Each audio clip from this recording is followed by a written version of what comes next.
messieurs les ministres, mesdames et messieurs les sénateurs, chers amis, bonjour. Je suis l'ancien haut fonctionnaire de défense et de sécurité du ministère de l'écologie, développement durable et de l'énergie.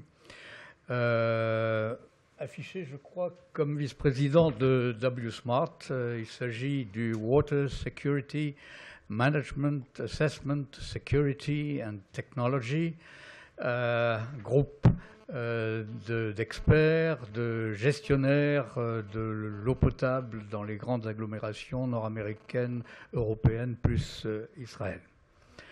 En fait, je pense que vous avez eu suffisamment de données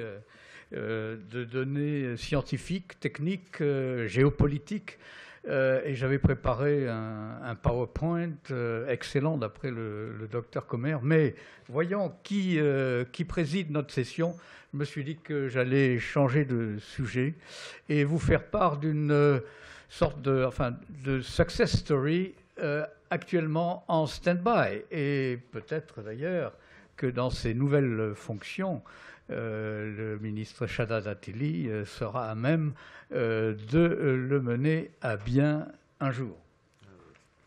Il s'agit de la réhabilitation, en quelque sorte, et là on va quitter les rivières, les fleuves, mais pour passer au secteur côtier, il s'agit de réhabiliter l'écosystème côtier Israël-Gaza, bande de Gaza, où la ressource existe, mais est polluée au niveau des nappes phréatiques. Et donc, justement, c'est le directeur exécutif de WSMART, le professeur Ilan Juran, professeur à l'Université de New York, qui avait mis au point un projet particulièrement intéressant et projet d'hydrodiplomatie, n'est-ce pas,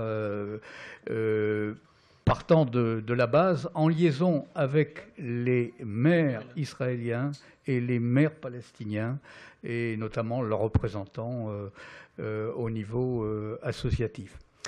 Et donc là, c'est avec une autre casquette, ou plutôt un képi, que je vous relate cette success story, car c'est dans le cadre de la Confédération interalliée des officiers de réserve, dont la France a eu la présidence pendant les 2 dernières années, et j'étais le conseiller particulier du président, que nous organisons depuis plus de 20 ans à la Fondation Konrad Adenauer en Allemagne, entre Bonn et Cologne, un séminaire géopolitique traitant bien sûr des différents théâtres d'opération de l'OTAN.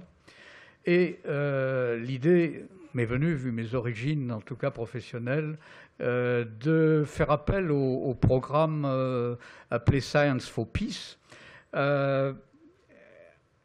de l'OTAN, et donc repris par notre organisation internationale, et d'avoir dans le cadre de ce séminaire une table ronde avec les représentants de Fadi Comer, donc pour ce qui est du Liban, et non moins que le ministre de l'eau de la Palestine, qui nous a fait l'honneur d'un déplacement très compliqué, n'est-ce pas, Shaddad, pour arriver à nous rejoindre. Le docteur Comer, ayant eu une urgence bien évidemment professionnelle, n'a pu nous rejoindre et m'avait demandé de présenter sa propre réflexion, non seulement au niveau de l'hydrodiplomatie, mais son calcul de l'ensemble des masses d'eau sur le secteur, ce que j'ai fait avec grand plaisir, évidemment. Une grande discussion a pu avoir lieu dans la foulée de cette table ronde. Mais lorsque nous sommes allés chercher le ministre à la gare de Cologne, dans la voiture, évidemment, mon inquiétude vis-à-vis de cette table ronde persistait. Et je lui en faisais part en disant que nous espérions continuer à avoir le soutien de l'OTAN pour ce type de réflexion, ce type de contact, ce type d'action. Et c'est là qu'il me dit, mais quel est le problème? J'arrive avec la lettre d'autorisation du projet, mon accord en tant que ministre palestinien de l'eau, du projet de mise en œuvre de cette réhabilitation de l'écosystème côtier. Évidemment rassuré, je présentais le ministre à notre ami Ilan Johan. C'était en soirée, donc au bar du centre de conférence de la fondation Konrad Adenauer. Les liens se sont immédiatement tissés. Et bien évidemment, nous aurions pu engager le projet si un certain mouvement n'avait pris le pouvoir sur la bande de Gaza. Donc, remettons à plus tard, et j'espère le plus rapidement possible, et notamment dans vos nouvelles fonctions, la possibilité de mener à bien ce projet. Je vous remercie beaucoup.